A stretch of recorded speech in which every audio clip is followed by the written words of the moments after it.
ಕಾಣಬೇಕು, ಒಂದೇ ನಿಯಮದಲ್ಲಿ ಇರಬೇಕು. ಪ್ರಧಾನ ಅಕ್ಷರ ಏನಿ ಅಂತ ಗೊತ್ತಾ? ಹೌದಾ?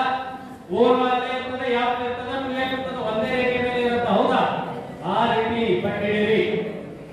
ಈಗ ನನ್ನನ್ನ ಸ್ಪಷ್ಟವಾಗಿ ನೋಡ್ರಿ. ಅದೇ ಕಾಲದಲ್ಲಿ ಬಟ್ಟನ್ನ ಗಮನಿಸ್ರಿ. ಎಷ್ಟು ಕಾಣುತ್ತೋ ಬಟ್? ನನ್ನನ್ನ ಸ್ಪಷ್ಟವಾಗಿ ನೋಡ್ರಿ. ಆ ಬಟ್ ಎರಡು ಕಾಣಕತ್ತದ, ಒಪ್ಕೊಳ್ತೀರಿ? ಈಗ ಬಟ್ಟನ್ನ ಸ್ಪಷ್ಟವಾಗಿ ನೋಡ್ರಿ. ಅದೇ ವೇಳೆಯಲ್ಲಿ ನಾನ್ ನೋಡ್ರಿ ಎರಡು ಕಾಣಕತ್ತದ. ನಾವು ಒಪ್ಕೊಳ್ತೀವಿ, ಹೌದಲ್ಲ? Yes, thank you. ಏನಂತ ಹೇಳಿ ಬೇಗ.